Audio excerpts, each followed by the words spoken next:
तो पहले हम लोग ऐसे का पैटर्न सीखने से पहले सबसे पहले थोड़ा सा यूसीसी क्या है इसके बारे में हम बात करते हैं। वैसे जब हम यूसीसी क्या है अगर ये चर्चा करना चाह रहे हैं, यूनिफॉर्म सिविल कोड में हम यूनिफॉर्म को सबसे पहले छोड़ देते हैं, सबसे पहले सिविल कोड को समझते हैं, सिविल कोड को समझते हैं। और सही मायने में बात करूं तो कोड को भी छोड़ देते हैं, सिविल को छोड़ देते हैं। सबसे पहले कोड क्या होता है, संहिता क्या होता है, इस बात को समझ लो आप लोग। अगर इन सभी चीज़ों के तीनों वर्ड के अलग अलग मीनिंग आपको अगर समझ में आ जाते हैं तो आपको ये नागरिक संहिता समझना बहुत आसान हो जाएगा। पहली बात तो ये समझो, संहिता मतलब होता है किसी भी चीज़ों को एक जगह सूचीबद्ध करना, संहिता कहलाता है। कोई भी चीज़ों को अगर हम एक जगह व्यवस्थित रूप से अगर रख दें तो वो संहिता है। उदाहरण के लिए अगर मैं बात करता हूँ, आपने कभी ज़्यादा नहीं तो आईपीसी तो सुने होंगे आप लोग, इंडियन पैनल कोड सुने ना। वहाँ पे क्या है, पूरे नियमावली एक जगह सूचीबद्ध है। सही मायने में बोलूँ तो आपका संविधान भी एक संहिता है, क्योंकि पूरे राजनीतिक जो नियम है वो एक जगह सूचीबद्ध है कि नागरिकों के क्या क्या अधिकार है, नागरिकों के कर्तव्य क्या है, नया राज्य कैसे बनेगा, सरकार कैसे बनेगा, विधानसभा कैसा होगा, लोकसभा क्या होगा, राष्ट्रपति कैसे आएंगे। ये जो नियमावली है एक जगह सूचीबद्ध है। जो चीज़ एक जगह सूचीबद्ध हो वो कहलाता है संहिता। दूसरी बात मैं बात करता हूँ नागरिक संहिता। जब वही चीज़, वही सूचीबद्ध किया हुआ नियम नागरिकों के कल्याण के लिए हो, नागरिकों के व्यवहार के लिए हो, उनके व्यवहार को नियंत्रित करने के लिए हो, सामाजिक व्यवस्था के लिए हो, प्रशासनिक व्यवस्था के लिए हो, उनमें एक नियमावली के लिए हो, तो उसको कहा जाता है नागरिक संहिता। हमारे लिए हर एक नियमावली, हम इस समाज में रहते हुए भी, भारत विविधता वाला देश है, यहाँ पर यह शब्द बहुत जरूर प्रयोग करना आप, क्योंकि नागरिक संहिता में सबसे बड़ा समस्या क्या रहा है, हमारा विविधता। और हम कई आधार पर, विविधता के कई आधार है, हमारे विविधता का एक आधार नहीं है कि हम सिर्फ रंग के आधार पर या हमारे रूप रंग के आधार पर ही विविधता नहीं, हमारे भाषा के आधार पर, हमारे खान पान के आधार पर, हमारे संस्कृति के आधार पर, हमारे धर्म के आधार पर, कई आधारों पर हमारे अंदर विविधता है। तो कई प्रकार की विविधता, कई प्रकार के व्यवहार, कई प्रकार की आदतें, तो उन सब चीज़ों को नियंत्रित करने के लिए सरकार कानूनों को एक जगह सूचीबद्ध करता है कि आपका क्या करना अच्छा माना जाएगा और क्या करने को आपको गलत माना जाएगा, और उस गलत कृत्य करने के लिए आपको क्या दंड दिया जाएगा या क्या नियमों का पालन किया जाएगा। उदाहरण के लिए हमारा उत्तराधिकारी का नियम क्या होगा। एक पिता की, घर के मुखिया की अगर मृत्यु हो जाती है, अचानक से उसकी मृत्यु हो गई, तो भाई अगला उसका उत्तराधिकारी कौन होगा, किसको पूरे का पूरा जमीन का मालिकाना हक मिलेगा, संपत्ति किसको मिलेगा। तलाक के नियम क्या होने चाहिए, भाई हर जगह ऐसे मामले चल ही रहे हैं, तो उसके लिए एक नियमावली हम बनाते हैं और उस नियमावली को ही कहा जाता है नागरिक संहिता, जो नागरिकों के कल्याण के लिए कानून बनाया जाता है। आज राजनीतिक व्यवस्था में यह नियमावली होना जरूरी है, इसीलिए नागरिक संहिता बना है। और बहुत सारे कानून हैं, मोटर वाहन व्हीकल अधिनियम अगर मैं बात करता हूँ तो भी तो एक संहिता ही है कि आप क्या काम करना जरूरी, लाइसेंस बनाने का नियम क्या होना चाहिए, क्या क्या डॉक्यूमेंट होना चाहिए, तो वो एक नियमावली है, तो वो संहिता कहलाता है। अब हम बात करते हैं किसके बारे में, समान नागरिक संहिता।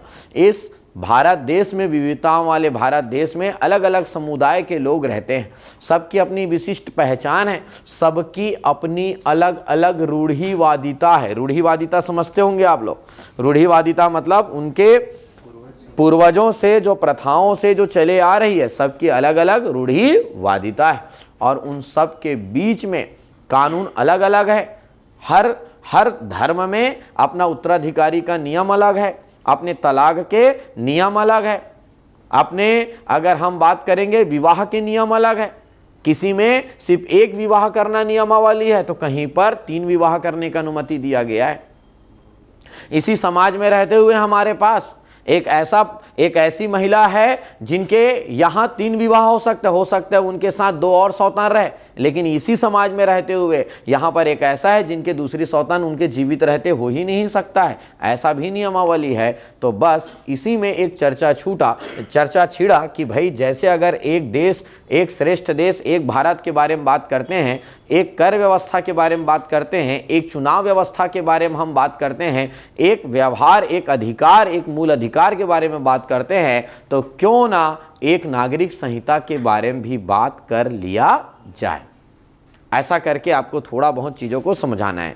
तो यहाँ पर जब हम अगर मुद्दे को, अगर आप ऐसे राइटिंग करने के लिए जाते हैं तो पृष्ठभूमि वगैरह तो हमको पता है, लेकिन पहले हम अपने दिमाग में एक संरचना बनाते हैं, एक संरचना बनाते हैं कि हम इस पर किन मुद्दों पर चर्चा करने वाले हैं, किन मुद्दों पर चर्चा करने वाले हैं, ये हमारा एक मुद्दा बनेगा। और हम जिस मुद्दों पर चर्चा करने वाले हैं उसमें अगर हम बात करें, सबसे पहली बात आपको पता है हम लोग 3 मुद्दे हम लिखेंगे। सबसे पहले क्या लिखने वाले हम लोग? भूमिका। क्या लिखने वाले हैं? भूमिका, नंबर 1 मुद्दा। दूसरा हमारा मुद्दा क्या रहता है? हमारा विषय। विषय करके अलग से हेडिंग तो नहीं डालते हैं, लेकिन मेन बॉडी है, हमको ये बात समझ में आता है। और हमारा तीसरा मुद्दा लास्ट में हमको क्या समझ में आता है? निष्कर्ष। लगभग आप सब चीज़ों को समझ रहे हो। अच्छी बात यह है कि मैं जैसे जैसा बोल रहा हूँ चीज़ों को आप एडॉप्ट कर रहे हो। कुछ लोगों को उसमें और फिनिशिंग लाने का ज़रूरत है, बस आप एक चीज़ों एक दूसरे को लिंक करने की कोशिश करो। आप इतना अच्छा ऐसे लिखने का कोशिश करो, क्योंकि 4 ही टॉपिक है कि आपका जो ऐसे है वह चेक करने वाले के दिमाग में रेफरेंस कॉपी बन जाए। और आपको अगर वो 50 में से 40 दिया है तो बाकी को 40 देने से पहले 100 बार सोचे, जब इतने अच्छे को मैं 40 दिया हूं तो बाकी को कैसे दे सकता हूं। आप अपना एक मॉडल आंसर बना दो उनके दिमाग। और मेंस का ये बहुत बड़ा खास बात होता है, अगर आप बहुत अच्छा लिख दिए तो आपका वाला मॉडल बन जाएगा और बाकी वाले का आपके आधार पर चेक हो जाएगा। आपको मान लीजिए 35 दिया है वो, तो मैं गारंटी दे रहा हूं अगर आप बहुत अच्छा लिखे हो तो बाकी वाले को वो 30 नंबर, 32 नंबर, 33 नंबर ही देगा। तो मेरे कहने का मतलब है इतना अच्छा ऐसे फॉर्मेट लिखो, प्रस्तावना को इतना सिस्टमेटिक आप अरेंज करो। आप उसके बाद विषय वस्तु, और मैं बार बार बोलता हूँ प्रस्तावना और निष्कर्ष में ही मेहनत है हमको, क्योंकि प्रस्तावना से पढ़ने का उसके अंदर भाव आएगा और निष्कर्ष पढ़ने से उनका नंबर देने का मन करेगा। तो इन दोनों चीज़ों को एकदम संभाल के रखना है। दिन रात प्रस्तावना लिखने का आदत डालो, दिन रात किसी भी मुद्दे पर खाली प्रस्तावना और खाली निष्कर्ष, यही लिखो। मेन बॉडी तो जोड़ तोड़ कर डायग्राम वायग्राम बनाकर छोटा बड़ा कर करके क्या ना लिख दे हम लोग, हाँ, लेकिन एकदम ज़्यादा स्पीड से नहीं भागना है, ज़्यादा नहीं लिखना है, कम हमको पॉइंट ढूंढना है, ठीक है। चलो अच्छी बात है, ज़्यादा लिखना पॉजिटिव चीज़ है, लेकिन उसको क्या करना सीखना है, थोड़ा थोड़ा शॉर्ट आदत में डालते रहना है। खैर, तो भूमिका अगर हम बात करेंगे, अभी भूमिका क्या लिखना है तो हम लिख ही डालेंगे, लेकिन विषय में चलो क्या क्या हो सकता है, इसके पॉइंट क्या क्या हो सकते हैं, विषय में क्या क्या पॉइंट बना सकते हैं। अच्छा ये जमीनी हकीकत पर हो गया है क्या? ये नहीं हुआ है। अच्छा ये अच्छी बात है कि बुरी बात है जी? ये अच्छी बात है, समाज के कल्याण के लिए हो रहा है, बहुत ही अच्छा मुद्दा है, पॉजिटिव है, सकारात्मक मुद्दा है। उस आधार पर आपके हेडिंग होना चाहिए, मैं आपको ये बताना चाह रहा था। तो हम बिल्कुल अगर हम बात करेंगे तो इनकी हम क्या बात करेंगे, समान नागरिक संहिता को लेकर हमारा इतिहास क्या रहा है। एक छोटा सा मुद्दा क्या चर्चा कर लेंगे, समान नागरिक संहिता को लेकर क्या रहा है हमारा इतिहास, हमारा इतिहास क्या रहा है, हम इनके बारे में चर्चा कर लेंगे। अच्छा, जब हम इनके इतिहास के बारे में हम बात करेंगे, मैं हमेशा बात करता हूँ क्या लिख सकते, अगर आपके पास कंटेंट हो तो आप क्या लिख सकते हो, वर्तमान स्थिति। क्या लिख सकते हो आप, वर्तमान। अच्छी बात है ये वर्तमान स्थिति। आज वर्तमान में क्या चर्चा चल रहा है, वर्तमान में क्या है, क्या ये कोई कानूनी रूप दिया जा चुका है क्या इसको? बिल्कुल, बहुत सुंदर। 2 राज्यों में और बाकी राज्यों में प्रस्ताव रखा गया है, कई राज्यों में प्रस्ताव रखा गया, उनके विधायिका में प्रस्ताव रखा गया। जो मैं बोला समझ में आया? क्या ये बिल संसद में रखा जा चुका है क्या? कहाँ रखा जा चुका है? राज्यसभा में आए हैं, तो आपको क्या लिखना है, राज्यसभा में इनकी स्थिति है, राज्यसभा में इसे प्रस्तुत किया जाए, इसके लिए कानूनी मसौदा तैयार किया जा चुका है, राज्यसभा में प्रस्तुत किया जा सका है। तो मेरे कहने का मतलब है इन मुद्दों को आपको यहाँ पे रखना है। तो ये क्या लिख दिए, थोड़ा सा हम इसके बारे में वर्तमान इस, और थोड़ा सा इसी में आप लिख भी सकते हो, इन संबंध में भारत के लोगों से जनमत के माध्यम से राय भी ली जा चुकी। ये भी एक बहुत जोरदार प्रक्रिया था, इसमें लोगों का क्या लिया जाना, राय लिया जाना भाई। अच्छा चलो भाई, वर्तमान स्थिति, अगर हम समान नागरिक संहिता की बात कर रहे हैं तो हमको मेरे ख्याल से यहाँ पर लिखना चाहिए इनकी किसके बारे में, आवश्यकता। क्या लिखना चाहिए, इनकी आवश्यकता, कि समान नागरिक संहिता की आवश्यकता क्या है। यहीं पर हम बताएंगे कि एक भारत देश में अभी अलग अलग कानून है, अलग अलग तरीके से चीज़ों को व्यवस्थित किया गया है, महिलाओं की अलग अलग स्थिति है, एक देश एक व्यवहार नहीं है, लैंगिक असमानता देखा जा रहा है, तो हमारा यहाँ पर आवश्यकताओं के बारे में हम बात करेंगे। डेफिनेटली इतना बड़ा अगर हम कोई कानूनी मसौदा अगर तैयार कर रहे हैं, कानूनी तैयारी कर रहे हैं, तो डेफिनेटली यहाँ पर क्या आने वाली है, बहुत सारी चुनौतियाँ। इसको लागू करने पर बहुत सारी चुनौतियाँ आने वाली है। कोई राजनीतिक तरीके से इसको देख रहा है, राजनीतिक लोग यहाँ पर अपने फायदे के लिए लोगों को बोलने के लिए लगे हैं कि एक प्रकार से हमारे रूढ़िवादिता को प्रभावित कर रहा है, जनरीतियों को प्रभावित कर रहा है। तो इसमें बहुत सारे हमारे को क्या आने वाली है, चुनौती। तो उन चुनौती जब आपको पता रहेगा तब आप क्या ढूंढने चाहिए हमको, समाधान।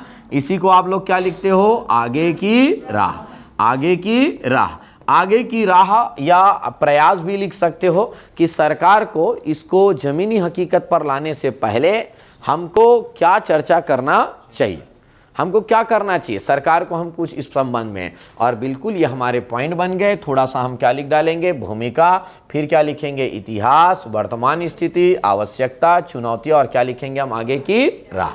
अच्छा चलो भाई, अगर हम ऐसा चर्चा हम पूरे का पूरा करने वाले हैं इस पूरे में, तो हमें हमेशा कहता हूं कि मैं उम्मीद करता हूं कि आप समान नागरिक संहिता के बारे में थोड़ा बहुत तो बेसिक जानते हो, क्योंकि हम क्या पढ़ने वाले हैं, ऐसे का टॉपिक।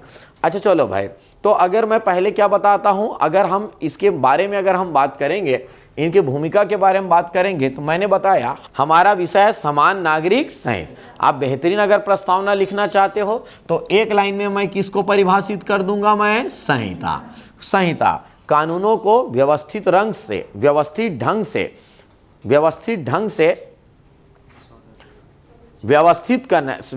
ढंग से सूचीबद्ध करना संहिता कहलाता है। और वही सूचीबद्ध करने का तरीका अगर नागरिकों के कल्याण के लिए हो, नागरिकों के हित के लिए हो, सामूहिक हित के लिए हो, तो उसे क्या कहा जाएगा, नागरिक संहिता। ये देखो, अच्छा इसका मतलब ये नहीं कि संहिता को आप 4 लाइन में समझा रहे हो, इसका मतलब ये नहीं है कि नागरिक संहिता को आप 3 लाइन में समझा रहे हो। मैंने 2 लाइन से ज्यादा नहीं समझाया दोनों को।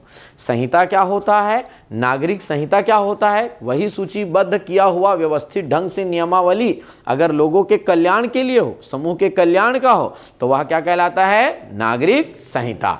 और जब इसी समय में भारत के विविधताओं वाले देश में, भारत के विविधता वाले देश में, जहां पर धर्म, भाषा, बोली, वेशभूषा, संस्कृति के आधार पर अलग अलग क्षेत्रों में अलग अलग विविधता हो, वहां अलग अलग नागरिकों के लिए चल रहे अलग अलग कानून, अलग अलग विवाह व्यवस्था, अलग अलग विरासत व्यवस्था, उत्तराधिकारी व्यवस्था, तलाक के नियम पर क्यों ना एक कानून पर, एक देश एक भारत में एक कानून पर चर्चा करना आवश्यक हो।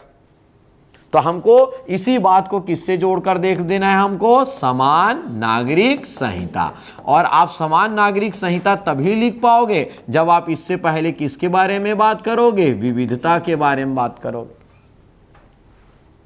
वहां पर आप बताओगे किस कहां, जहां ऐसा देश जहां धर्म की प्रधानता होती है, धर्म को, धार्मिक मुद्दों को, धार्मिक अनुष्ठानों को, धार्मिक रीति रिवाजों को अत्यधिक महत्व दिया जाता है।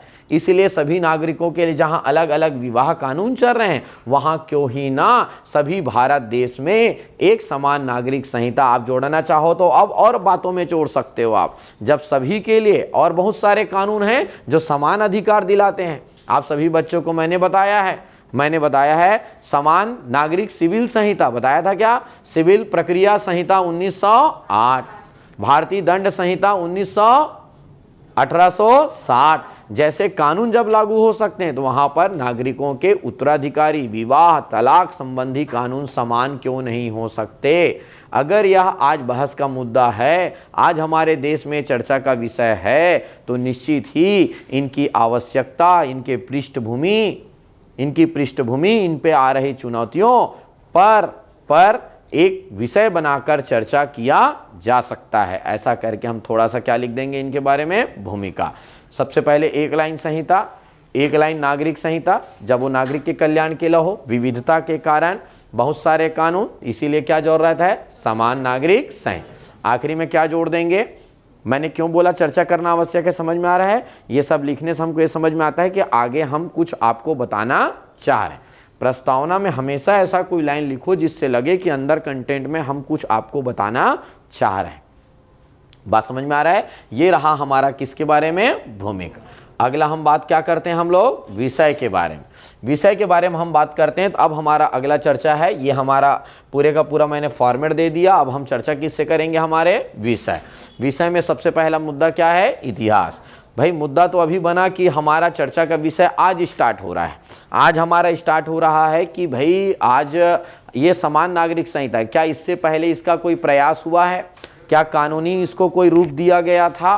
क्या कहीं पे इसकी चर्चाएं हुई थी? या हम कभी चर्चा होने के बाद इसको हमने किन्हीं भी कारणों से, चाहे धार्मिक कारण हो, सांप्रदायिक कारणों से उनको रूप दिया नहीं जा।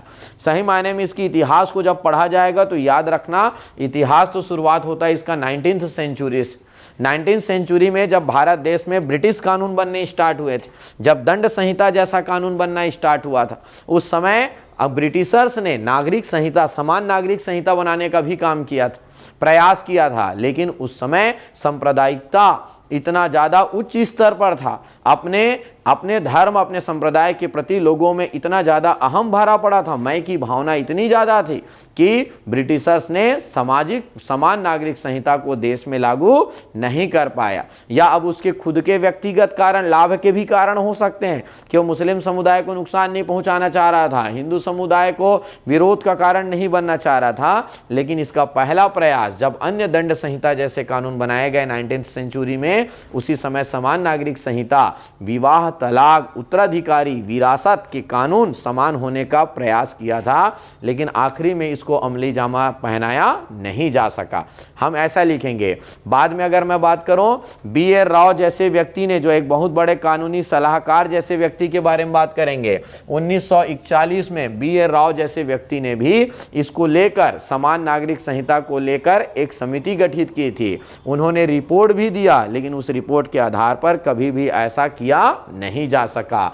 भारतीय संविधान में जब चर्चा चली, भारतीय संविधान में बोला गया, जब समानता की बात हुई, जगह जगह समानता शब्द प्रयोग किया गया, लेकिन विविधताओं वाले देश में बहुत अथक प्रयासों के बाद आज़ादी मिली थी, बहुत हिंसा होने के बाद शांति स्थापित हुआ था। तो वहाँ पे प्रयास किया गया कि अभी और दोबारा हम हिंसा नहीं झेल सकता है भारत, इसीलिए बोल दिया गया कि यहाँ पर इसको हम राज्य के नीति निर्देशक तत्व हैं। बराबर बताना, भारतीय संविधान के कहाँ पे डाल दिया गया?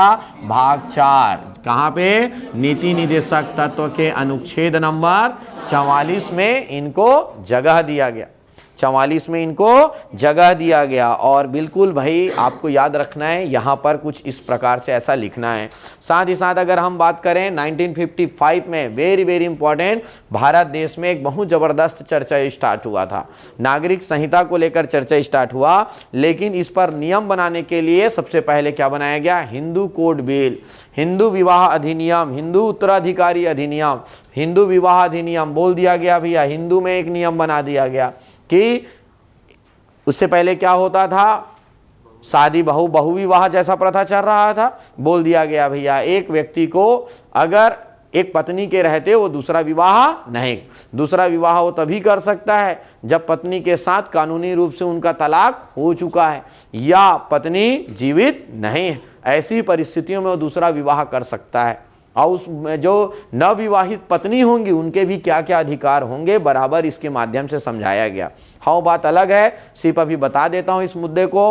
अंबेडकर जी इस समय इनको पूरे भारत देश में लाना चाह रहे थे, लेकिन नेहरू जी इनको सिर्फ हिंदुओं के ऊपर थोपना चाह रहे थे।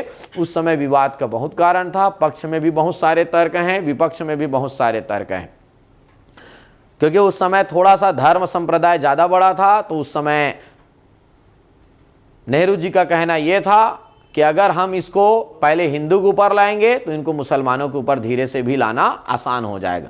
वो बात अलग है, 50-60 सालों में ऐसा कुछ भी नहीं हो। तो मेरे कहने का मतलब है, उस समय हिंदू समुदाय को एकजुट कर उस समय उनका भी बहुत विरोध हुआ था।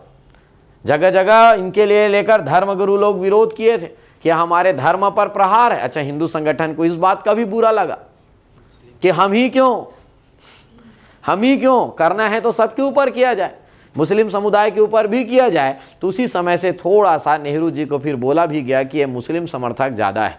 लेकिन मेरे को लगता है समर्थन होने के कारण किसी को ऐसा नहीं किया गया होगा। उस समय सांप्रदायिक हिंसा इतना ही लोग देखे हुए थे कि एकदम से एक बार दोबारा और ऐसा करने के बारे में वो लोग ज़्यादा ध्यान नहीं दिए। खैर, तो उस समय एक बहुत बड़ा विवाद किया हुआ था 1955। अंबेडकर जी इसी कारण कांग्रेस से अलग भी हुए। फिर एक उत्तराधिकारी अधिनियम आया कि हिंदू व्यवहार के अनुसार अगर एक व्यक्ति की मृत्यु हो जाती है तो उसका उत्तराधिकारी कौन होगा। गजब बात, पत्नी नहीं होती है, बड़े पुत्र होता है उत्तराधिकारी। पूरा का पूरा संपत्ति बड़े पुत्र में ट्रांसफर हो जाता है। ये स्वतः ही है, स्वतः ही हो जाता है। यही नियम है कि भू राजस्व संहिता हर राज्यों का अपने आप में और अलग अलग है, उसके आधार पर और चलता है। जैसे हमारे राज्य में संपत्ति स्थानांतरण का तरीका यही है। तो खैर 1955 1956 में कुछ इस प्रकार का नियम आते गए। 1985 आते आते कुछ जगहों पर इसको लागू करने का प्रयास भी किया गया। 1985 में सुप्रीम कोर्ट ने एक निर्णय दिया। हाँ, शाहबानो मामले में इन्होंने एक निर्णय दिया कि भैया 3 तलाक जैसा मामला पहुंचा। वहां पर कौन सा मामला पहुंचा? 3। मैंने क्या बोला, इनको एक हिंट मिला। किन से हिंट मिला इनको?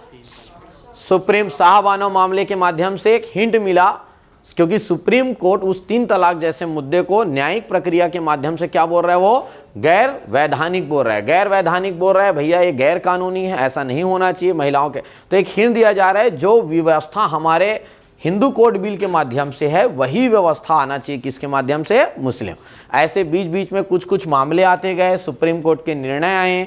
गोवा जैसे राज्य में, एक छोटे से राज्य में इस व्यवस्था को लागू कर दिया गया, और जब इस व्यवस्था को लागू किया गया तो वहाँ तो उचित तरीके से क्रियान्वयन हो रहा है। वहाँ पे तो यूनिफॉर्म सिविल कोड चल भी रहा है। जब वहाँ पर चल रहा है तो अन्य राज्यों में क्यों नहीं हो सकता है? तो यहाँ पर एक प्रक्रिया अपनाया गया।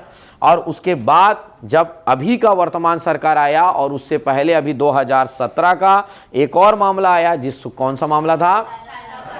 बिल्कुल, सायरा बानो मामला जो था वो और इनके लिए एक बहुत बड़ा इंपॉर्टेंट विषय बना, जिसमें सायरा बानो मामले में क्या बोला गया कि भैया अभी भी 3 तलाक जो जैसी व्यवस्था है महिलाओं के गरिमा के विरुद्ध है। ऐसी व्यवस्था को रोकना जरूरी है। तो शुरुआत में कुछ ऐसे इसका पृष्ठभूमि रहा है। बाद में आज वर्तमान के सरकार ने, ऐसा बोलना है आपको, क्या बोलना है? वर्तमान के सरकार, कानून मंत्रालय ने इस संबंध में एक कानून बनाने के बारे में सोचा। बोला कि पूरे भारत देश में एक नागरिक कानून बनाना जरूरी है। बात समझ में आ रहा है? कानून बनाना जरूरी है। और इसके कारण इन्होंने एक ऐसा व्यवस्था लेकर आया, और प्रयास चला, लोगों की सुझाव मांगे गए, लोगों के जनमत करवाए गए हैं, लोगों से सलाह मांगे गए हैं। तो आप याद रखना, 19वीं सदी में पहला प्रयास हुआ था। 1941 में बी आर राव समिति गठित किया गया। उन्होंने अपने कुछ ऐसे मुद्दे उठाए जिनके माध्यम से लगा कि उनको ऐसा एडवाइस देना चाहिए। बात समझ में आ रहा है? भारतीय संविधान में अनिवार्य नहीं किया गया नीति निर्देशक तत्व। अच्छा, नीति निर्देशक तत्व के माध्यम से आप सभी को एक लाइन बोलना चाहूँगा। यहाँ पर एक बात को याद रखना है, डॉक्टर भीमराव अंबेडकर जी ने एक लाइन कहा हुआ है कि जिस दिन देखो हमको पता है नीति निर्देशक तत्व में कोई लिखा है मतलब वो अनिवार्य नहीं, भविष्य में जरूरत के आधार पर इसको जमीनी हकीकत पर लाना है। लेकिन भविष्य में ऐसा अगर हो रहा है कि नीति निर्देशक तत्व में जितने भी प्रावधान हैं अगर वो जमीनी हकीकत पर लागू हो गया तो आप ये कह सकते, उन्होंने कहा है भारत स्वर्ग बन जाएगा। तो हो सकता है इसको लागू करने के बाद अंबेडकर जी के वह लाइन, अंबेडकर जी के वह विचार कि नीति निर्देशक तत्व लागू होने के पश्चात भारत एक स्वर्ग की भांति दिखेगा, ऐसा स्वर्ग हमको देखने को मिले। ऐसा आपको याद रखना है। अभी यही वाला पूरा नहीं हुआ है, बाकी सब लगभग हो गया है। उसमें जो जो लाइन बोला गया लगभग हो गया। यही एक लाइन है जो बचा हुआ है, समान नागरिक संहिता। बिल्कुल, अब उसके बाद अब पता नहीं एक्चुअल हो या ना हो, लेकिन आप बोलिएगा जरूर इस लाइन को हम, क्योंकि देखो जो भी हो रहा है वो आर्टिकल नंबर 44 की आवश्यकताओं को पूरा कर रहे हैं।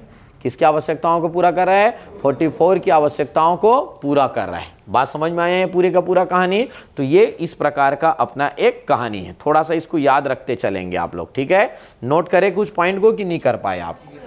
हाँ, करते रहो, ठीक है? चलो भाई, अगर मैंने बोला ये बहुत इंपॉर्टेंट चीज़ है।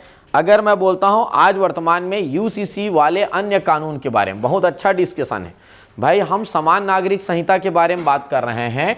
अच्छा, समान नागरिक संहिता का मतलब हम लोग अगला ये एक चर्चा कर लेते हैं। चलो ये देख लो आप लोग।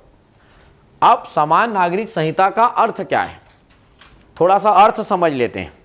कि समान नागरिक संहिता का अर्थ क्या होता है। देखो आज क्या होता है, आज भारत देश में समान आपराधिक संहिता है। आपराधिक संहिता का मतलब क्या किया, अगर आप अपराध कर रहे हो तो सबके लिए समान, महिला हो चाहे पुरुष, एसटी हो चाहे जनरल हो, हिंदू हो चाहे मुस्लिम, सबके लिए समान दंड। वो व्यक्ति विदेशी हो चाहे देशी हो, सबके लिए समान। ये तो सिर्फ अपराध के मामले में, लेकिन हमको सामान्य अन्य कानूनों में भी समानता लाना है।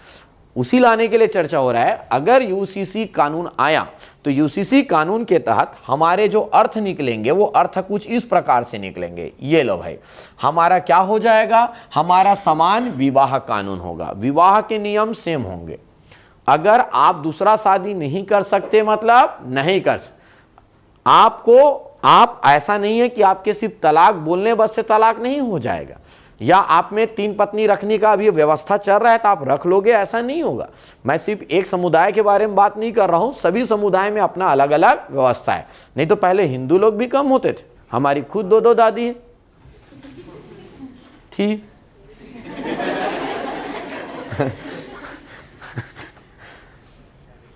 तो है ना। देखो ज्यादा दूर जाने की जरूरत नहीं है, ज्यादा दूर जा रही। अब हो सकता है भगवान करे ऐसा ना हुआ, बहुत अच्छा हुआ है कानून बन गया था हिंदू कोड बिल कि मेरी 2 मां नहीं है। सही बोल रहा हूं, नहीं तो कौन पुरुष को 2 शादी करने की इच्छा नहीं होगा बताओ। इस फैक्ट है भाई, उसको डजंट मैटर ना महिलाओं के ऊपर क्या सूझ रहा है या उनका क्या नुकसान हो रहा है, वो तो करते ही करता और करते आ रहे थे, हमारे में ही चले आ रहा था। मतलब वो प्रचलन टाइप का था। अच्छा तुम्हारे कितने शादी, ऐसा ठसन से बात भी करते रहे, तुम्हारा इतना ही, हम 4 कर डाले। हाँ एक तो करो बे, किस्मत एक तो करो, उसके बाद दूसरा अब नहीं मन करेगा। अब भौतिक संसाधन इतने हैं और इतने हमको आर्थिक रूप से संपन्न होना है, अब नहीं होगा। क्योंकि आज महिला सम्मान की बात होती है। पहले उस समय क्या होता था, महिलाएं हमेशा ये बोलती थी कि हम दुर्बल हैं, हम कमजोर हैं, हम पति परमेश्वर ही है, ऐसी बताया। आप पत्नी से पूछ कर देखो, तुरंत आपके मुंह में बोलेगा राक्षस है परमेश्वर तो बोलेगी ही नहीं।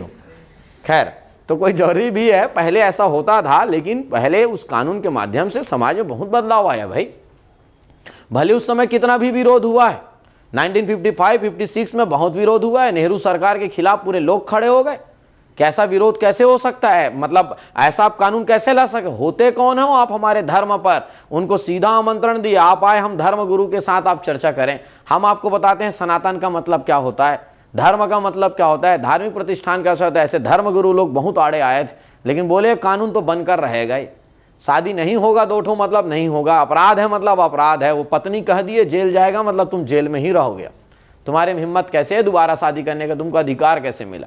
तो कहने का मतलब है बहुत बड़ा ही नियंत्रण लाया समान विवाह, आज उनके में भी आएगा। सोचो आज भी ऐसा प्रथा एक समुदाय में चल रहा है, व्यक्ति 3 शादी कर सकता है, 3 शादी करता है। भाई महिलाओं का कितना इसमें शोषण हो रहा है। तो यूसीसी का एक मीनिंग ये होता है, विवाह के नियम सबके लिए क्या होंगे, समान। नहीं करना है मतलब नहीं करना है, तभी आप कर सकते हो जब आपके बीच में कानूनी रूप से तलाक हुआ है, और करना है तो आप तभी कर सकते हो जब आप दोनों एकदम या उनमें से किसी एक की क्या हो गई है मृत्यु। तलाक के नियम भी सेम होंगे, कानूनी रूप को ही माना जाएगा, वो सामाजिक कानून वानून नहीं माना जाएगा।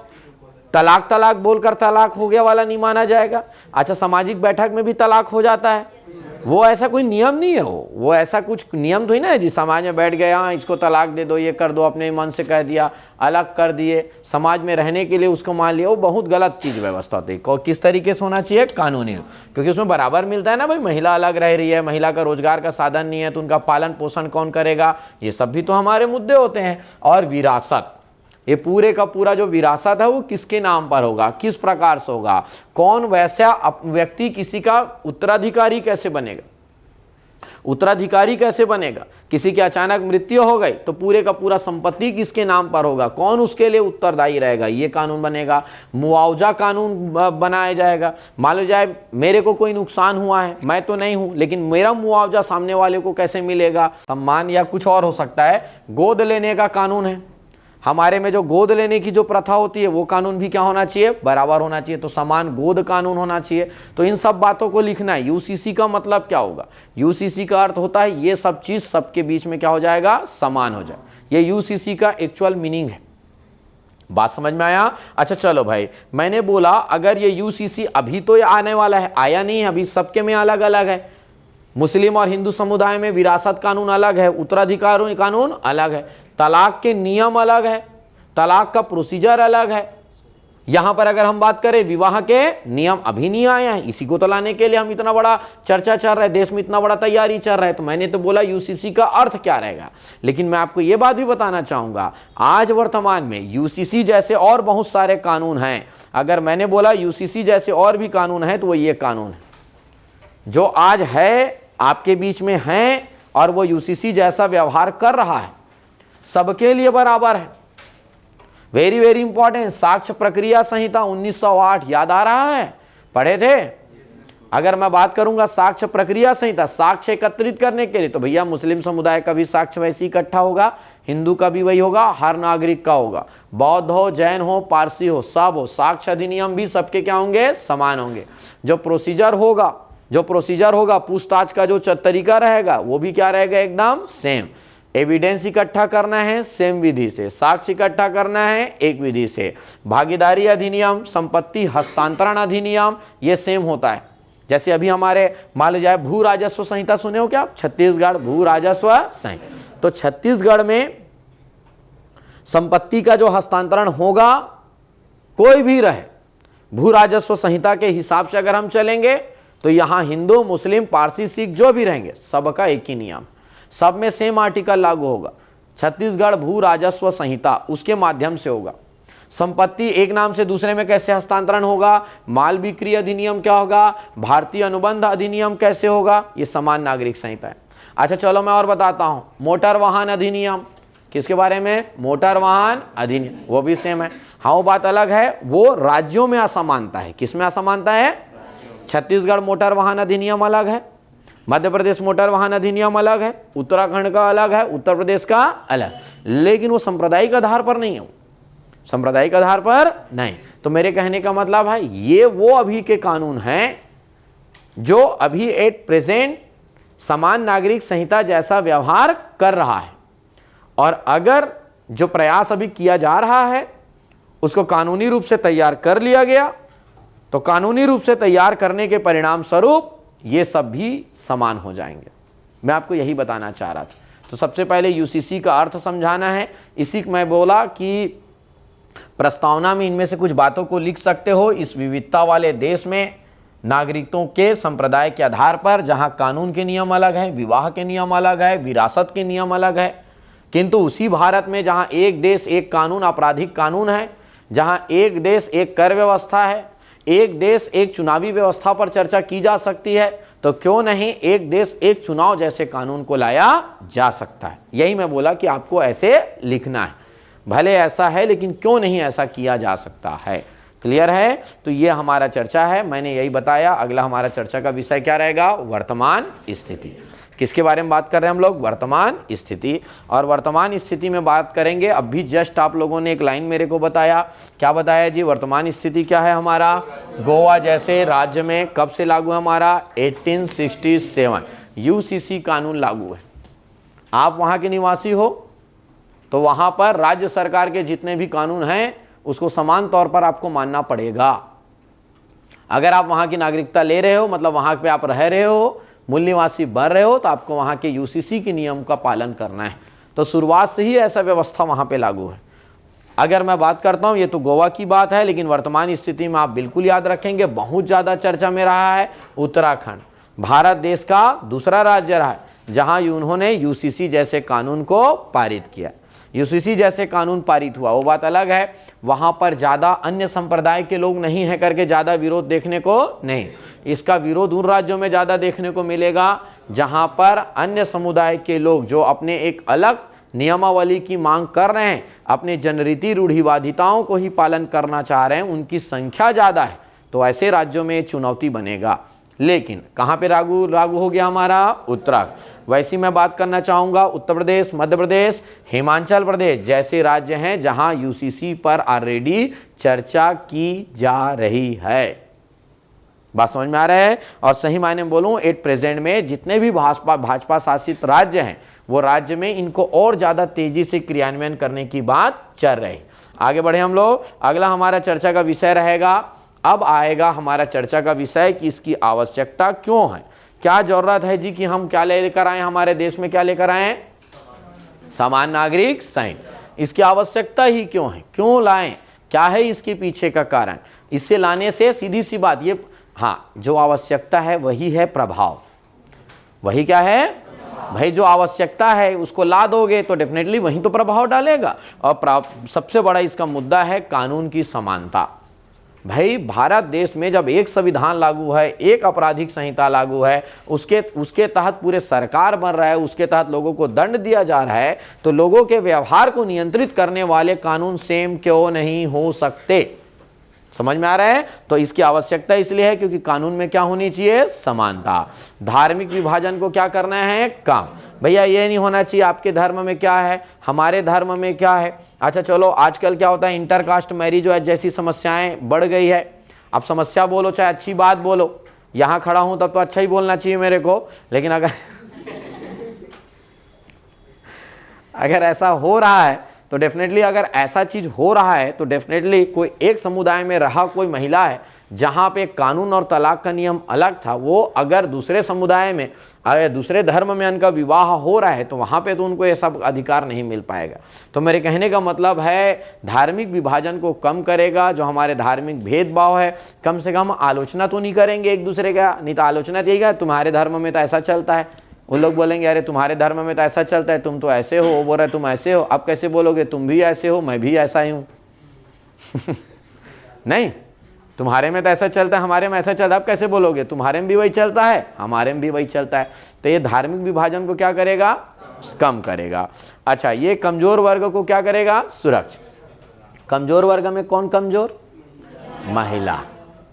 हम ऐसी बात करते हैं, वेरी वेरी इंपॉर्टेंट। मैं कहता हूं इस लाइन को आपको पहला लिखना चाहिए भाई, सबसे बड़ा आवश्यक तत्व तो मैं मानता हूं ये होना चाहिए। ये कमजोर वर्ग को क्या करता है, सुरक्षा। जैसे अगर हम बात करें एक महिला वर्ग के बारे में बात करते हैं, महिला वर्ग शुरुआत में समाज में, भारतीय समाज में शुरुआत से ही सबसे पीड़ित वर्ग के रूप में माना जाता है। ऐसा आप लिखेंगे, पीड़ित वर्ग के रूप में माना जाता है, जहां हमेशा कानूनों को उनके ऊपर थोपा जाता है।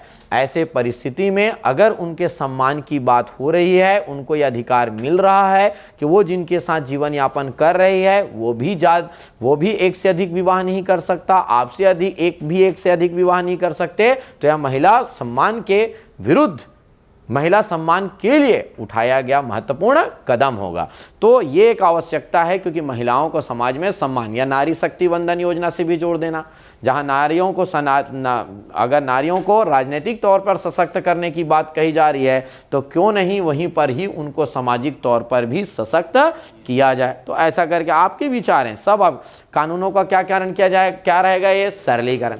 अब कोई मामला पहुंचा जी, न्यायालय में मामला पहुंचा, हाँ किसी का भी मामला है, न्याय मांगने पता चला, पता है अरे ये तो हिंदू कोड बिल है, आप मुस्लिम महिलाओं के लिए तो ऐसा कोई कानून ही नहीं है, आपको तो अपने शरीयत कानून के आधार पर आपको चलना है। तो भाई ये तो विरोधाभास पैदा कर रहा है। सब पूरे भारत देश में एक कानून रहेगा तो कानूनों का क्रियान्वयन में, उनको पढ़ने में, उनके आधार पर निर्णय लेने में सरलीकरण होगा, ऐसा लिखना है। और ये क्या करेगा, लैंगिक असमानता को दूर करेगा। कैसे दूर करेगा भाई, इनके कारण क्या हो रहा है, अभी भी समाज में ही दिख रहा है, यही दिख रहा है कि पुरुष ऐसा कर सकता है लेकिन महिला ऐसा नहीं कर सकती। तो ये तो लैंगिक क्या हो रहा है, असमानता। बिल्कुल भाई, आप भी एक्स्ट्रा विवाह नहीं करेंगे, हम भी करेंगे, दोनों में उत्तराधिकारी के नियम सेम रहेंगे। तो मेरे कहने का मतलब है महिलाओं का सम्मान इसका सबसे इंपॉर्टेंट मुद्दा है। क्लियर है। तो आप याद रखेंगे कि हमारा ये सब पॉइंट है, इसको आप अच्छा ज़्यादा लिखने का आदत मत डालो, 2-2 लाइन 3-3 बार लाइन बस लिखो। ओवरऑल जो हमको मार्क्स मिलना है, किससे मिलना है हमको, पॉइंट्स। इसमें चुनौती क्या क्या रहा है, पहला चुनौती तो यह है यार, सांप्रदायिक राजनीति बहुत बड़ा चीज़ है ना। जब इसको लागू करने की बात आ रही है तो इसको राजनीतिक रूप दे दिया गया है कि यह राजनीतिक कारणों से लाया जा रहा है। सरकार सुधार भी करना चाह रहा है, सरकार सुधार भी करना चाह रहा है, ऐसे लिखना मत, सिर्फ सुन लेना, सरकार सुधार भी करना चाह रहा है। तो ऐसा बोला जा रहा है ये भारत सरकार जो हिंदुओं का समर्थक है, ये मुस्लिमों के ऊपर उस कानून को थोपने का प्रयास कर रहे हैं। तो इसको राजनीतिक रूप दिया जा रहा है। ये राजनीतिक रूप नहीं, सही मायने में बोलूं अगर सुधार की बात है तो सुधार के लिए ही है। जैसे हमेशा याद रखना, हर एक परिवर्तन का विरोध होता है, हर एक परिवर्तन का, और जब वह परिवर्तन धर्म के आधार पर हो तो उसका विरोध और अति होता है। ऐसा करके थोड़ा सा ऐसा लिखने का आदत डालो। हर परिवर्तन का क्या होता है? विरोध होता है, और वह परिवर्तन यदि किससे संबंधित हो? धर्म से, तो वह विरोध अति पर पहुंच जाता है। तो अभी क्या हो रहा है, इसको धार्मिक जोड़कर इसको राजनैतिक रूप दे दिया गया है। क्या दे दिया गया है? सही बोल रहा हूं?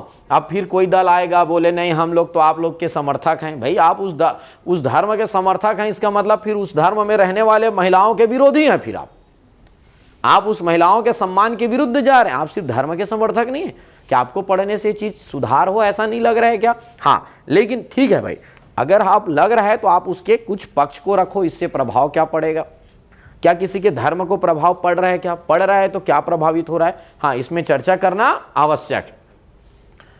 वह देश जहां धर्म की प्रधानता होती है वहां पर उनके धर्म को प्रभावित करने से पहले उस पर चर्चा करना आवश्यक। हाँ, तो उस पर सलाह मशवरा बैठकर चर्चा किया जा सकता है। आप अपने मुद्दों को रख सकते हो, चर्चा कर सकते हैं। लेकिन अभी इसको क्या दी, इसमें चुनौती क्या आ रहा है? इसको क्या उनसा रूप दे दिया गया है? राजनैतिक।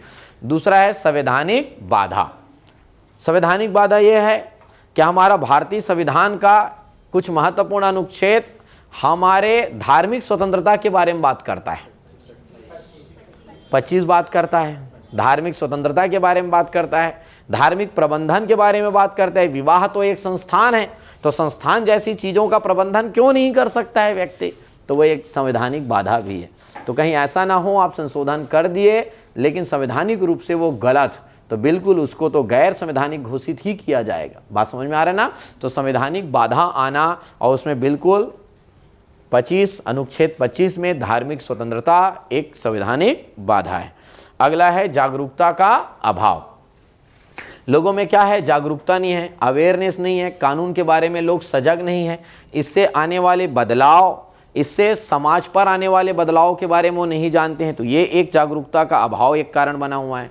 लोगों के अंदर क्या है? समाज में रूढ़िवादिता एक प्रभाव पड़ा हुआ है। रूढ़िवादिता मतलब पीढ़ी दर पीढ़ी चलने वाली प्रथाएं।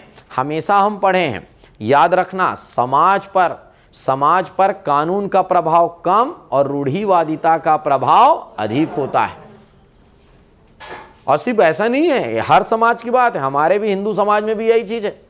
हिंदू समाज, अगर मैं खुद हिंदू समाज से हूं तो हमारे में भी यह बहुत बड़ा समस्या है जी। हाँ, कानून क्या कह रहा है बाद में मैटर करता है। कानून में तलाक तो पता नहीं होता ही नहीं लगता है, सामाजिक तलाक करवा देते हैं। क्या लेन देन हुआ, कैसे हुआ, इसको क्या मिला, उसको क्या मिला, कुछ नहीं। तुम्हारा पहुंच अच्छा है तो तुम्हारा वाला ठीक, उसका पहुंच ठीक है तो उसका वाला ठीक। सही बोल रहा हूं? इसलिए हर समुदाय में जब परिवर्तन आता है ना तो उसका जो सांप्रदायिक घटना है वो ज्यादा बाधा डालता है।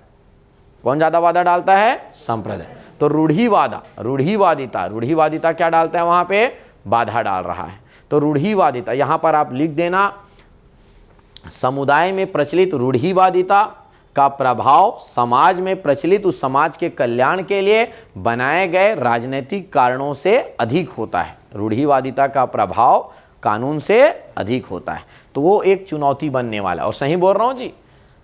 आप यहां पर अगर इस समान विवाह समान तलाक कानून से क्या कानूनी बदलाव आएगा अलग मैटर है, लेकिन हमारा कानून क्या कहता है? हिंदू कोड बिल कभी वक्त मिले तो इसको समझने को कोशिश कीजिएगा। जब 1955-56 में आया ना तो भारत में भयंकर विरोध हुआ है। पूरे के पूरे बड़े बड़े धर्मगुरु लोग सरकार के खिलाफ खड़े हो गए थे, बड़े बड़े सभा करते थे, भ्रष्ट कहा जाता था इनको। आप लिख भी सकते हो इसको कि जिस समय हिंदू कोड बिल को लागू करने में परेशानियां हुई थी, धार्मिक रूढ़िवादिता प्रभाव पड़ा था, उसी प्रकार इस समय भी ऐसे प्रभाव देखने को मिल सकते। बात समझ में आ रहा है ना? और ये एक्चुअल में ना लाया उस समय इसीलिए गया था, जो उस समय सरकार ने इसको लागू किया ना, उसका कारण यही था। कारण क्या था कि एकदम से पूरे भारत देश में इनको समाप्त करना गलत हो जाएगा। एक समुदाय को पहले करवा देते हैं, तो जब उनको पता चलेगा मुस्लिम समुदाय को कि हिंदुओं में लागू हुआ है, हिंदू के ऊपर थोपा गया है, तो मुस्लिम के ऊपर करना कोई अत्याचार नहीं। उनके ऊपर करना कोई अत्याचार नहीं। इसीलिए बड़े समुदाय के ऊपर पहले लागू किया कि स्टेप बाय स्टेप लागू करो, नहीं पूरे भारत देश में जब सब लोग एक साथ विरोध करेंगे तो उसको नियंत्रित करना मुश्किल हो जाएगा। बात समझ रहे हैं ना, इसलिए लागू, वो बात अलग है, बाद में सरकार ने ध्यान नहीं दिया तो 60 साल खींच गया, अन्यथा 15-20 साल में वहां पे भी लागू, ये यूसीसी पहले ही लागू हो जाना चाहिए था। खैर ये बात समझ में आया। कौन सा मुद्दा? रूढ़िवादिता और वैदेशिक दबाव। वैदेशिक दबाव का मतलब समझे? हाँ देखो क्या होता है, देखो क्या होता है, हमारे अभी संबंध अरब देशों से भी है। कहाँ से है? अरब देशों से, इस्लामिक देशों से हमारे संबंध है।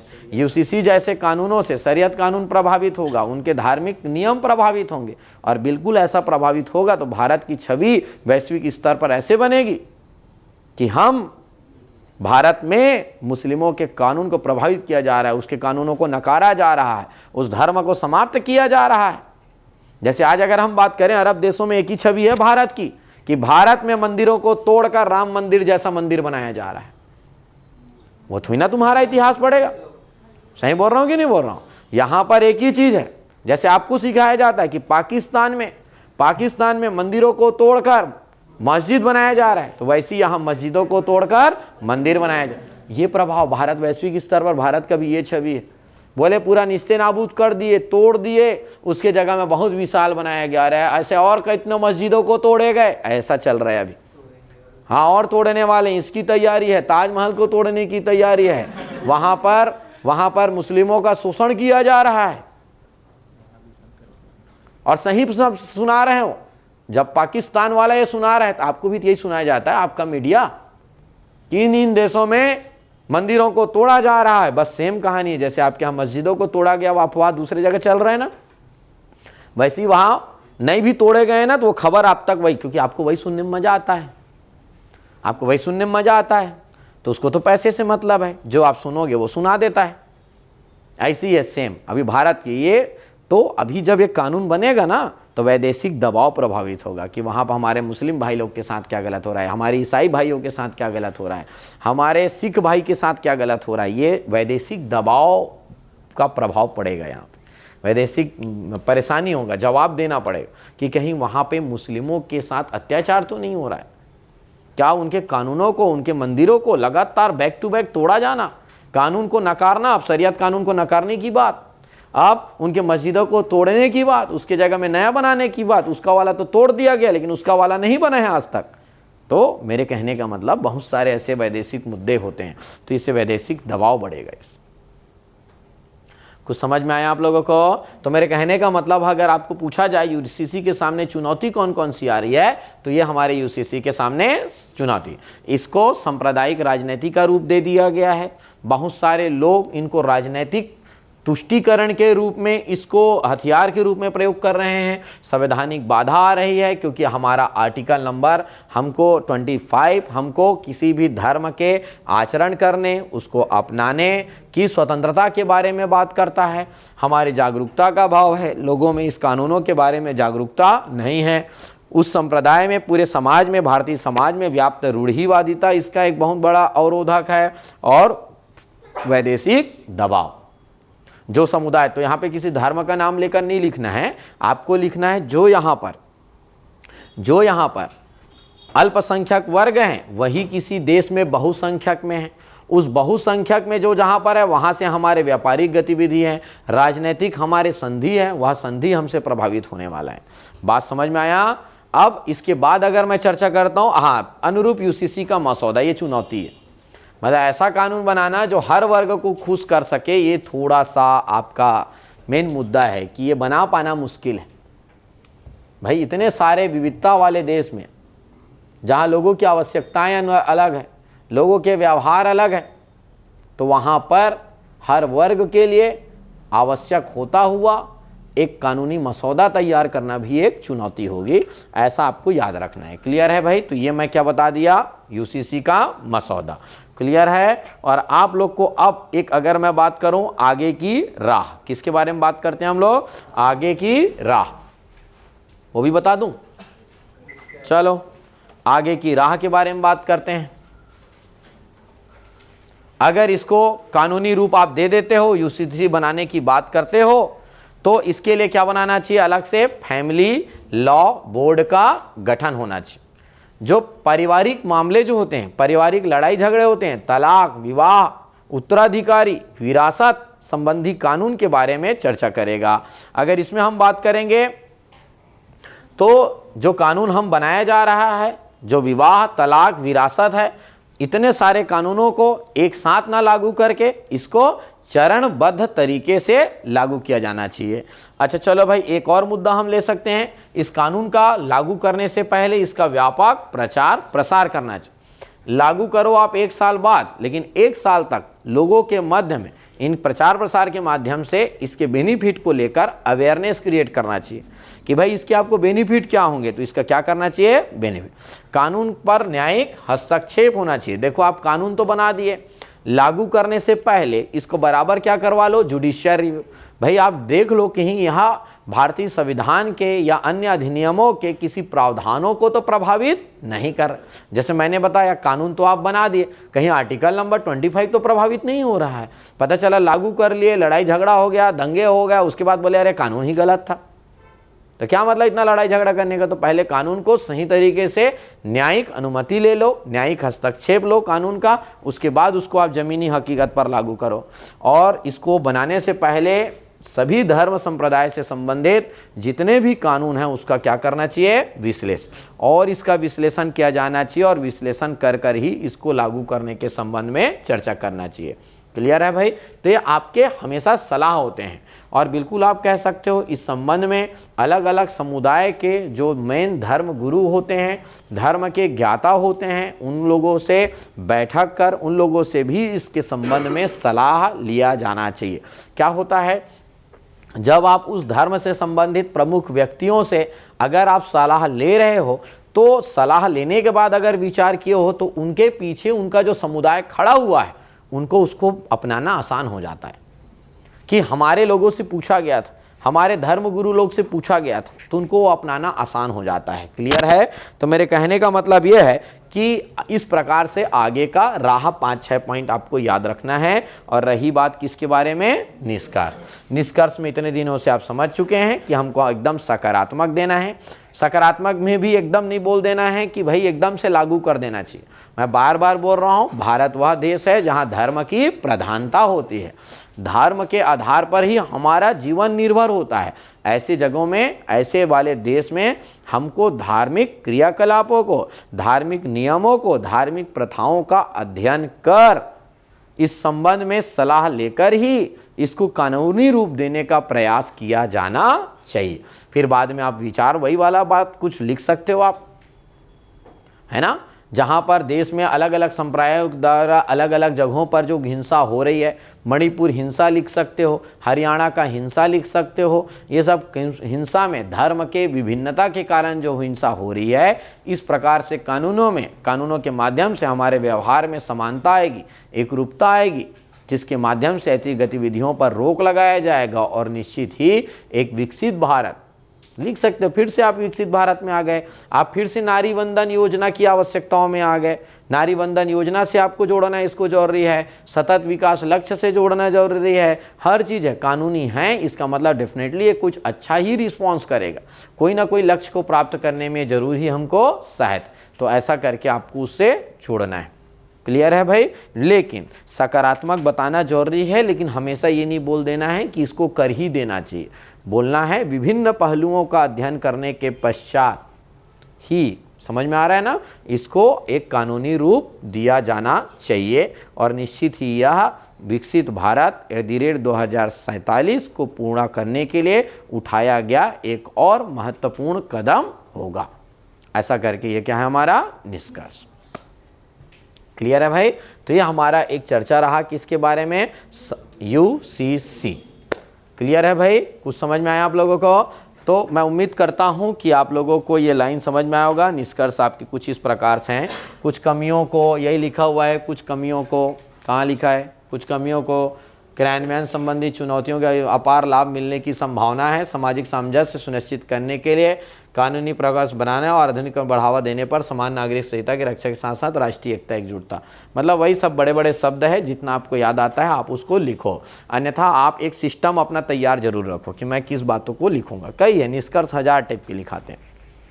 क्लियर है? तो ये मैंने कंटेंट दे दिया, आपका काम है उसको लिखना। क्लियर है भाई? तो ये रहा हमारा एक मुद्दा।